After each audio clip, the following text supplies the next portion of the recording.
कल्पना करा, सकाळी उठल्यावर एखाद्या व्यक्तीला थोडीशी डोकेदुखी जाणवते. काहीतरी साधंच असेल असा विचार करून ती व्यक्ती सहज आपला मोबाईल हातात घेते. अगदी नेहमीचीच सवय.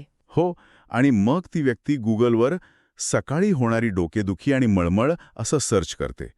पुढच्या अवघ्या 5 मिनिटात समोर आलेल्या शेकडो लिंक्समधनं असा निष्कर्ष निघतो की बापरे. हो, निष्कर्ष असा निघतो की ही साधी डोकेदुखी नसून एखाद्या अत्यंत दुर्मिळ ब्रेन ट्यूमरचं किंवा गंभीर आजाराचं लक्षण आहे. होय, असं खूप वेळा होतं. आणि एका सेकंदात एक अतिशय सामान्य आणि सुंदर सकाळ एका भयानक आणि जीवघेण्या चिंतेत बदलते.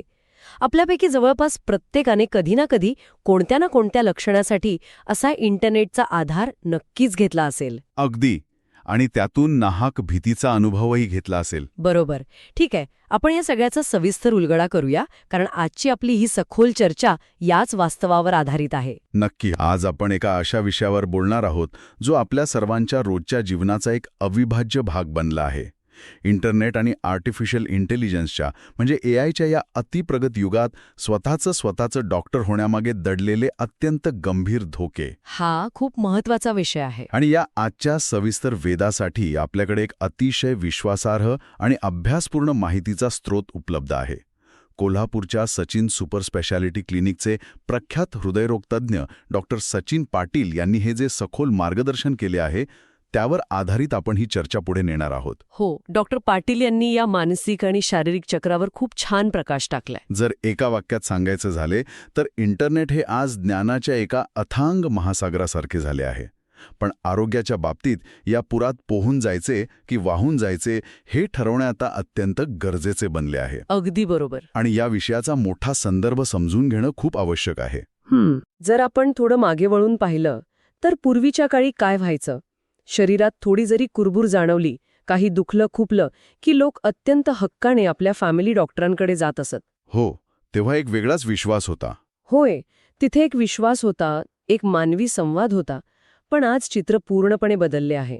आज दवाखान्याची पायरी चढण्याआधीच बहुतांश लोक थेट आपल्या स्मार्टफोनवर गुगलच्या महाजालात शिरतात. खरंय. माहिती तंत्रज्ञान हे नक्कीच प्रगतीचे एक उत्तम साधन आहे, यात शंका नाही. पण जेव्हा विषय आपल्या आरोग्याचा येतो तेव्हा हेच तंत्रज्ञान एक दुधारी शस्त्र कसं ठरत आहे हे आपण समजून घ्यायला हवे. दुधारी शस्त्र कसं काय? म्हणजे बघा, एका बाजूला माहितीचा महापूर आहे आणि दुसऱ्या बाजूला त्या माहितीचा नेमका आणि स्वतःच्या शरीरापुरता कसा अर्थ लावायचा ह्याबद्दलचे अज्ञान आहे. पण थांबा, इथे मला एक वेगळा विचार मांडावासा वाटतो. इंटरनेटमुळे लोक आजारांबद्दल अधिक जागरूक झाले आहेत ना? तसं वाटतं खरं. डॉक्टरकडे जाण्यापूर्वी आपल्याला नक्की काय झालंय याची थोडीफार माहिती असणं चांगलंच नाही का? अज्ञानात राहण्यापेक्षा माहिती असलेलं कधीही उत्तम असं आपण नेहमीच म्हणतो. बरोबर आहे तुमचा मुद्दा. मग यात चुकीचं काय आहे? आपण ह्या माहितीमुळे अधिक ज्ञानी, अधिक सशक्त आणि सुरक्षित का वाटत नाही? येथे सर्वात लक्षवेधी बाब अशी आहे की माहिती असणे आणि चुकीची माहिती घेऊन घाबरून जाणे यात खूप मोठा फरक आहे. अच्छा. आपण जेव्हा गुगलवर एखादे लक्षण शोधतो तेव्हा तो अल्गोरिदम कशा प्रकारे काम करतो हे समजून घेणे महत्वाचे आहे. म्हणजे तो अल्गोरिदम नक्की काय करतो? सर्च इंजिन्सना हे माहीत नसते की ती माहिती वाचणाऱ्याचे वय काय आहे, त्याची शरीरयष्टी कशी आहे, त्याची जीवनशैली काय आहे किंवा त्याचा आधीचा वैद्यकीय इतिहास काय आहे. बरोबर. त्यांना फक्त कीवर्ड्स माहिती असतात. अगदी. इंटरनेटला हे माहीत नसते की काल रात्री जागरण झाल्यामुळे डोकेदुखी होत आहे की साध्या पित्तामुळे. सर्च इंजिन्सचे अल्गोरिदम्स हे क्लिक्स आणि एंगेजमेंटवर चालतात. म्हणजे जे जास्त वाचलं जातं ते वर येतं. हो, मानवी मानसशास्त्राचा एक नियम आहे. आपण नकारात्मक किंवा भीतीदायक गोष्टींकडे जास्त वेगाने आकर्षित होतो, ज्याला निगेटिव्हिटी बायस म्हणतात. अरे बापरे. त्यामुळे जेव्हा एखादी व्यक्ती साधी डोकेदुखी सर्च करते तेव्हा अल्गोरिदम मुद्दाम असे लेख आणि लिंक्स वर दाखवतो ज्यात सर्वात गंभीर आणि धोकादायक आजारांचा उल्लेख असतो. कारण लोक अशा लिंक्सवर जास्त क्लिक करतात. बरोबर. अगदी बरोबर. म्हणजे हे जत्रेतल्या त्या फनहाऊस मिरर किंवा वेड्यावाकड्या आरशांसारखं आहे, जिथे आपण उभे राहिल्यावर आपला चेहरा किंवा शरीर अत्यंत विचित्र, भयानक किंवा गरजेपेक्षा खूप मोठं दिसतं. छान उदाहरण दिलंत. इंटरनेटही एखाद्या साध्या पुरळाला किंवा साध्या खोकल्याला एखाद्या भयंकर आजारासारखं मोठं आणि भयानक करून दाखवतं. हे रूपक अगदी चपकल आहे. तो आरसा सत्य दाखवत नाही, तर एक विकृत चित्र दाखवतो. आणि ह्याच विकृत चित्रामुळे एका नव्या मानसिक समस्येने जन्म घेतला आहे. कोणती समस्या? वैद्यकीय परिभाषेत या सततच्या भीतीला आणि स्वतःचे चुकीचे निदान करण्याच्या प्रवृत्तीला सायबरकॉन्ड्रिया असे म्हटले जाते. सायबरकॉन्ड्रिया? होय. हायपोकॉन्ड्रिया हा आजार आपल्याला माहीत असेलच, जिथे माणसाला सतत आपण आजारी असल्याची भीती वाटते. सायबरकॉन्ड्रिया हे त्याचेच डिजिटल आणि अधिक भयंकर रूप आहे. म्हणजे इंटरनेटमुळे होणारा आजार? हो. यात लोक इंटरनेटवर सतत आजारांची लक्षणे शोधत राहतात आणि त्यातून स्वतःला एखादा गंभीर आजार झाला आहे अशी खात्री करून घेतात. म्हणजे शरीर आजारी पडण्याआधी मन आजारी पडतं. पण याचा प्रत्यक्ष आयुष्यावर किती मोठा परिणाम होत असेल? अत्यंत गंभीर परिणाम होतो. या विखुरलेल्या आणि संदर्भहीन माहितीमुळे माणसाची हेल्थ एन्झायटी म्हणजे आरोग्याबद्दलची अनाठायी भीती प्रचंड वाढते. माणूस सतत त्याच विचारात अडकून पडतो. अगदी. शरीरात थोडीशी जरी हालचाल झाली तरी त्याचे लक्ष तिथेच जाते. या सततच्या तणावामुळे जीवनातील दैनंदिन आनंद हरवून जातो. आपण ज्याला क्वालिटी ऑफ लाईफ म्हणतो ती अत्यंत खालावते. खरे, शारीरिकदृष्ट्या माणूस निरोगी असला तरी मानसिकदृष्ट्या तो स्वतःला गंभीर आजारीच समजू लागतो. आणि डॉक्टर पाटील, जे स्वतः एक हृदयरोग तज्ज्ञ आहेत, ते एक अत्यंत महत्वाची गोष्ट सांगतात. काय सांगतात? जेव्हा मन सतत भीतीच्या सावटाखाली असते तेव्हा शरीरात कॉर्टिसॉल सारखी स्ट्रेस हॉर्मोन्स वाढतात.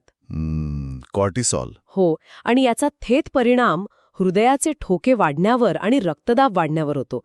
म्हणजे ज्या आजाराची नुसती भीती वाटत होती तो ताण प्रत्यक्ष शरीराला नुकसान पोहोचवू लागतो. आता यातील सर्वात रंजक भाग असा आहे की जेव्हा असा हा अर्ध्यावट माहितीने भरलेला, चुकीच्या अल्गोरिथमचा बळी ठरलेला आणि सायबरकॉन्ड्रियामुळे प्रचंड घाबरलेला रुग्ण प्रत्यक्ष डॉक्टरांच्या केबिनमध्ये जातो, तेव्हा तिथे नक्की काय घडत असेल? मला तर हे असं वाटतं की कल्पना करा, आपण एका अतिशय निष्णात मास्टर शेफकडे गेलो आहोत. बरं. आणि त्याला इंटरनेटवरून वाचलेली एखादी अपूर्ण, अर्धी कच्ची रेसिपी सांगून अगदी तसाच पदार्थ बनवण्याचा हट्ट धरत आहोत. तो शेफ तरी काय करणार? तो तर गोंधळूनच जाईल. अगदी तसंच काहीसं चित्र आजकाल ओपीडीमध्ये पाहायला मिळतं. हो ना. जेव्हा असा रुग्ण दवाखान्यात येतो तेव्हा तो मोकळ्या मनाने किंवा मला काय झाले हे तुम्ही सांगा या भूमिकेतून येत नाही.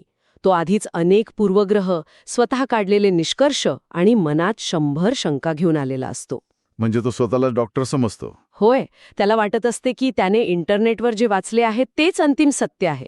यामुळे होते काय, तर डॉक्टरांना उपचारांची सुरुवात करण्याआधी त्या रुग्णाच्या डोक्यातील गुगलने भरलेला तो कचरा आणि ती चुकीची माहिती पुसून काढण्यातच आपला निम्म्याहून अधिक वेळ घालवावा लागतो. हे तर खूपच आव्हानात्मक असेल. खूप.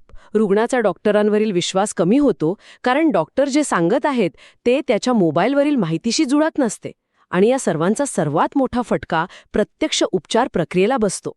पण इथे कोणी असाही युक्तिवाद करेल की AI तर आता खूप प्रगत झालंय, ते माणसापेक्षा करोडो पटीने जास्त डेटा सेकंदात प्रोसेस करू शकतं.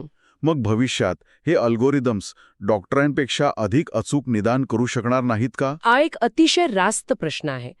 AI नक्कीच प्रचंड डेटा प्रोसेस करू शकते, पण डॉक्टर सचिन पाटील एक अतिशय मोलाचा मुद्दा मांडतात. कोणता? तंत्रज्ञान आज कितीही प्रगत झाले असू देत, पण ते एका मानवी स्पर्शाला आणि वर्षानुवर्षे मिळवलेल्या वैद्यकीय अनुभवाला कधीच पर्याय ठरू शकत नाही. बरोबर. ज्याला इंग्रजीत क्लिनिकल आय किंवा वैद्यकीय दृष्टी म्हणतात, ती AIकडे नसते. म्हणजे प्रत्यक्ष पाहिल्याशिवाय समजत नाही असं म्हणायचंय का? होय. जेव्हा एक प्रशिक्षित डॉक्टर रुग्णाला तपासतो तेव्हा तो केवळ लक्षणे पाहत नाही, तो त्या रुग्णाची केबिनमध्ये चालत येण्याची पद्धत पाहतो, त्याच्या चेहऱ्यावरील चिंता वाचतो, त्याच्या बोलण्यातून त्याची कौटुंबिक आणि आर्थिक पार्श्वभूमी समजून घेतो आणि प्रत्यक्ष नाडी तपासून पाहतो. मानवी शरीर हे काही मशीन नाही की एकच नियम सर्वांना लागू होईल. अगदी बरोबर. एखाद्या आजाराचे जे लक्षण एका व्यक्तीसाठी धोक्याची घंटा असते, तेच लक्षण दुसऱ्या व्यक्तीसाठी अत्यंत सामान्य असू शकते. ही जी गुंतागुंत समजून घेण्याची कला आहे ती कोणतेही AI किंवा अल्गोरिदम कधीच करू शकत नाही, कारण त्यात सहानुभूती नसते. तर या सर्वाचा नेमका अर्थ काय काढायचा? कारण आपण वास्तवाकडे पाठ फिरवू शकत नाही. आपण सर्वांना अचानक स्मार्टफोन फेकून द्या किंवा इंटरनेटचा वापर पूर्णपणे थांबवा असे तर सांगू शकत नाही. नाही, ते शक्यच नाही. ते व्यावहारिकही नाही. मग प्रश्न असा पडतो की जर आरोग्याविषयी काही शंका आलीच तर खरी आणि विश्वासार्ह माहिती शोधायची तरी कुठे? या माहितीच्या जाळ्यातून सुरक्षितपणे बाहेर कसे पडायचे? यामुळे एक अत्यंत महत्त्वाचा प्रश्न निर्माण होतो आणि तो म्हणजे डिजिटल साक्षरतेचा. डिजिटल साक्षरता. इंटरनेट हे वाईट नाही, पण त्याचा वापर कसा आणि कुठून करायचा हे शिकणं अत्यंत गरजेचं आहे. जर इंटरनेटवर माहिती वाचायचीच असेल तर ती कुठून वाचता हे खूप महत्त्वाचे आहे. हो, कारण कुणीही काही लिहित असतं. अगदी. आजकाल सोशल मीडियावरील अनेक इन्फ्लुएन्सर्स कोणताही वैद्यकीय अभ्यास नसताना केवळ व्ह्यूज मिळवण्यासाठी आरोग्याविषयी सल्ले देत असतात. अशा सल्ल्यांवर आंधळेपणाने विश्वास ठेवणे अत्यंत घातक आहे. मग विश्वास कुणावर ठेवायचा? त्याऐवजी जागतिक आरोग्य संघटना किंवा मेयो क्लिनिकसारख्या संस्था किंवा नामांकित अधिकृत रुग्णालयांच्या वेबसाईटचा वापर करायला हवा. शिवाय आजकाल जे ChatGPT सारखे AI चॅटबॉट्स आले आहेत त्यांचा वापर फक्त प्राथमिक माहिती मिळवण्यासाठी करावा. कोणत्याही प्रकारचे अंतिम निदानासाठी किंवा औषधोपचारासाठी अजिबात करू नये. म्हणजे माहितीचा स्रोत अधिकृत असणं ही पहिली पायरी आहे. पण मला आठवतं डॉक्टर पाटील यांच्या मार्गदर्शनात इंटरनेटच्या एका अतिशय सकारात्मक आणि उपयुक्त बाबीचाही उल्लेख आहे. होय. जिथे इंटरनेट खरोखरच वरदान ठरते. आणि तो अतिशय संवेदनशील मुद्दा आहे, म्हणजे patient support groups. Patient support groups. हो. इंटरनेटचा सर्वात चांगला उपयोग जर कशासाठी होत असेल तर तो अशा आधार गटांचा शोध घेण्यासाठी. उदाहरणार्थ ड्युशेन मस्क्युलर डिस्ट्रॉफी सारख्या आजाराचा विचार करूया. हा खूप दुर्मिळ आजार आहे ना? हो, हा एक अत्यंत दुर्मिळ आणि गंभीर आजार आहे ज्यामध्ये लहान मुलांच्या स्नायूंची ताकद हळूहळू कमी होत जाते आणि ते कमकुवत होतात. बापरे. जेव्हा एखाद्या कुटुंबात या आजाराचे निदान होते तेव्हा ते कुटुंब प्रचंड एकाकी पडते. त्यांच्या आजूबाजूला कुणालाच या आजाराबद्दल माहिती नसते. साहजिक आहे. अशा वेळी इंटरनेटच्या माध्यमातून समान परिस्थिती असलेल्या इतर रुग्णांचे आणि तज्ज्ञ डॉक्टरांचे जगभरातील गट जोडले जाऊ शकतात. म्हणजे ते एक प्रकारचं कुटुंबच बनतं. अगदी. तिथे जी व्यावहारिक माहितीची देवाणघेवाण होते आणि सर्वात महत्त्वाचे म्हणजे एकमेकांना जो भावनिक आधार मिळतो की तुम्ही एकटे नाहीत, आम्ही यातून जात आहोत. हा आधार खूप मोलाचा असतो. तो मानवी आधार कोणताही गुगल सर्च किंवा AI कधीच देऊ शकत नाही. हे खरोखरच खूप दिलासादायक आहे की तंत्रज्ञानाचा असाही एक सुंदर आणि मानवी चेहरा आहे. नक्कीच. पण तरीही रोजच्या आयुष्यात ही जी सतत बारीक-सारीक लक्षणे गुगल करण्याची सवय लागली आहे ती मोडायची कशी? या सायबर कॉन्ड्रियाच्या विळख्यातून बाहेर पडण्यासाठी काही ठोस उपाय आहेत का? नक्कीच आहेत. या माहितीच्या सततच्या ताणातून आणि विळख्यातून मुक्त होण्यासाठी डॉक्टर सचिन पाटील यांनी डिजिटल डिटॉक्सच्या 5 अत्यंत प्रभावी सवयी सांगितल्या आहेत. 5 सवय. जर आपण या सवयी रोजच्या जीवनात लागू केल्या तर हा धोका नक्कीच टाळता येऊ शकतो. पहिली सवय कोणती? यातील पहिली सवय म्हणजे नो स्क्रीन टाईम निश्चित करणे. सकाळी झोपेतून उठल्यावर पहिला 1 तास आणि रात्री झोपण्यापूर्वीचा 1 तास मोबाईल किंवा लॅपटॉपला अजिबात स्पर्श न करणे. यामुळे आपल्या मेंदूला शांत राहण्यासाठी आवश्यक तो वेळ मिळतो. हे ऐकायला खूप सोपं वाटतं, पण वास्तवात तसं नाहीये. हो, ते पाळणं कठीण जातं सुरुवातीला. कारण सकाळी डोळे उघडल्या उघडल्या आपला हात नकळत अलार्म बंद करण्यासाठी मोबाईलवर जातो. बरोबर. आणि तिथे स्क्रीनवर पॉपअप झालेलं एखादं हेल्थ अलर्ट किंवा नवीन आजाराची बातमी आपल्याला वाचायला भाग पाडते. बरोबर. ही एक प्रकारची सवयच बनली आहे. बरोबर पकडलत. आणि तोच आपला सर्वात मोठा शत्रू आहे. म्हणूनच डॉक्टर पाटील दुसरी आणि अत्यंत व्यावहारिक सवय सुचवतात. ती म्हणजे आरोग्यविषयक नोटिफिकेशन्स कायमची बंद करणे. अच्छा. आपल्या फोनवर सतत जे हेल्थ अलर्ट्स किंवा अनधिकृत चॅनल्सचे नोटिफिकेशन्स येत राहतात ते आपल्या मर्जीने येत नाहीत, ती अल्गोरिथमने फेकलेली असतात. म्हणजे ते आपल्याला सतत गुंतवून ठेवण्याचा प्रयत्न करतात. हो. ती वाचून आपल्या मेंदूत नकळत धोक्याची घंटा वाजू लागते, ज्याला आपण फाईट किंवा फ्लाईट रिस्पॉन्स म्हणतो. त्यामुळे असे सर्व अनावश्यक नोटिफिकेशन्स तात्काळ म्यूट करणे आवश्यक आहे. पण मग काही जण म्हणतील की आम्हाला आमच्या आरोग्याबद्दल जाणून घ्यायची इच्छा आहे, मग माहिती अजिबात वाचायचीच नाही का? तिथेच तिसरी सवय कामी येते, वेळ ठरवून वाचन करणे. वेळ ठरवून. जर एखाद्या आजाराबद्दल खरंच काही माहिती वाचायची असेल तर त्यासाठी दिवसातील फक्त 15 मिनिटे राखून ठेवावीत. फक्त 15 मिनिटं. त्या 15 मिनिटांत अधिकृत वेबसाईटवरून माहिती घ्यावी आणि वेळ संपली की तो विषय तिथेच थांबवावा. पुन्हा दिवसभर इंटरनेटवर तेच शोधत बसू नये. ही एक प्रकारची मानसिक शिस्त आहे. आणि जर ती 15 मिनिटं वाचूनही मनात शंका राहिली तर कारण गुगलवर वाचलेलं सहजासहजी डोक्यातून जात नाही. म्हणूनच चौथी सवय ही प्रत्यक्ष संवादावर भर देते. हां, सतत सर्च करण्याच्या सवयीला तिथेच आळा घाला. जर मनात आरोग्याशी संबंधित काही शंका असेलच तर ती गुगलला विचारण्यापेक्षा थेट आपल्या फॅमिली डॉक्टरांना फोन करावा किंवा त्यांना प्रत्यक्ष भेटून विचारावे. बरोबर. मानवी संवाद. एक मानवी संवाद, डॉक्टरांचा तो आश्वासक आवाज आणि त्यांचा अनुभव तुमच्या मनातील सर्व शंका एका क्षणात दूर करू शकतो. अगदी खरंय. आणि 5वी सवय कोणती? आणि 5वी सर्वात महत्वाची सवय म्हणजे छंद जोपासणे. अनेकदा लोक कंटाळा आला किंवा रिकामा वेळ मिळाला की मोबाईलवर आजारांची लक्षणे वाचत बसतात. हो, रिकाम्या वेळेत हेच सुचतं. फावल्या वेळात रिकाम्या बसून हे करण्यापेक्षा तो वेळ वाचन, बागकाम, संगीत ऐकणे किंवा योगासने यांसारख्या छंदांमध्ये घालवावा. जेव्हा मन एखाद्या सकारात्मक आणि सर्जनशील कृतीत गुंतलेले असते तेव्हा मनातील या नकारात्मक विचारांचे आणि नाहक भीतीचे चक्र आपोआप थांबते. या 5ही सवयी केवळ तंत्रज्ञानापासून दूर जाण्याच्या नाहीत, तर स्वतःला पुन्हा एकदा खऱ्या अर्थाने निसर्गाशी आणि मानवी संवादाशी जोडण्याच्या आहेत. हो, अगदी. कारण जर आपण या पाळल्या नाहीत तर केवळ मनच नाही तर शरीराचंही मोठे नुकसान होऊ शकते. निश्चितच.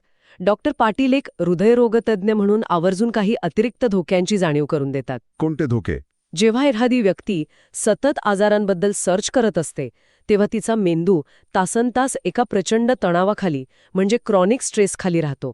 माहितीच्या या अतिरेकामुळे मन कधीच शांत राहत नाही आणि त्याचा थेट परिणाम आपल्या झोपेवर होतो. निद्रानाश ही आता मोठी समस्या झाली आहे. हो, निद्रानाश ही आजच्या काळातील एक मोठी समस्या बनली आहे. आणि पुरेशी झोप न मिळण्याचा तसेच सततच्या वाढलेल्या कॉर्टिसॉल पातळीचा थेट नकारात्मक परिणाम आपल्या हृदयाच्या आरोग्यावर होतो. अरे बापरे. शिवाय सतत गंभीर आजारांबद्दल वाचत राहिल्यामुळे माणसाचा आयुष्याकडे बघण्याचा संपूर्ण दृष्टिकोनच नकारात्मक बनून जातो. प्रत्येक साध्या गोष्टीत त्याला धोका दिसू लागतो. थोडक्यात सांगायचं तर या आजच्या सखोल चर्चेतून आपण जे समजून घेतले आहे ते अतिशय स्पष्ट आहे. डिजिटल युगात इंटरनेट आणि AI हे केवळ सहाय्यक घटक आहेत. ते आपल्याला आहार कसा असावा किंवा व्यायामाची पद्धत काय असावी याची जुजबी आणि सर्वसाधारण माहिती नक्कीच देऊ शकतात. अगदी बरोबर. पण आपल्या स्वतःच्या शरीरात या क्षणी नेमके काय घडते आहे याचे अचूक निदान आणि त्यावरचे योग्य उपचार केवळ आणि केवळ एक प्रत्यक्ष डॉक्टरच करू शकतो. आपण माहितीच्या युगात जगत असलो तरी माहितीच्या मागे धावताना आपल्या विश्वासाचे आणि आरोग्याचे अंतिम केंद्र हे नेहमी डॉक्टरच असायला हवेत. खरंय. विनाकारण स्वतःचे निदान करून सायबरकॉन्ड्रियाची शिकार होण्यापेक्षा तज्ज्ञांचा योग्य वेळी सल्ला घेणं हाच सुदृढ आणि आनंदी आरोग्याचा एकमेव खात्रीशीर मार्ग आहे. जर आपण याला मोठ्या चित्राशी जोडून पाडले तर एक गोष्ट कायम लक्षात ठेवायला हवी. कोणती? माहितीचा उपयोग हा नेहमी आपल्यामध्ये सजगता आणि सतर्कता निर्माण करण्यासाठी व्हायला हवा. त्या माहितीचा उपयोग घाबरून जाण्यासाठी किंवा नाहक भीती बाळगून स्वतःचे आयुष्य कठीण करण्यासाठी होता कामा नये. तंत्रज्ञान हे आपल्या मदतीसाठी निर्माण केलेले एक साधन आहे, आपल्या विचारांवर आणि आरोग्यावर राज्य करण्यासाठी नाही. आपण तंत्रज्ञानाचा वापर करायचा आहे, तंत्रज्ञानाला आपला वापर करू द्यायचा नाही. अगदी 100% खरे आहे. श्रोतेहो, आजच्या या सखोल चर्चेच्या शेवटी जाता जाता आपण एका अतिशय महत्त्वाच्या आणि नव्या दृष्टिकोनावर विचार करूया. हा विचार आज आपण ज्या स्रोतावर चर्चा केली त्यातूनच पुढे येतो, पण आपल्याला भविष्याची एक वेगळीच जाणीव करून देतो. नक्कीच. जसजसे हे अल्गोरिदम्स आणि आर्टिफिशियल इंटेलिजन्स भविष्यात अधिक प्रगत होत जातील तसतशी वैद्यकीय क्षेत्रात कोणतीही माहिती मिळवणे किंवा निदान करणे ही अत्यंत साधी आणि सामान्य गोष्ट होऊन जाईल.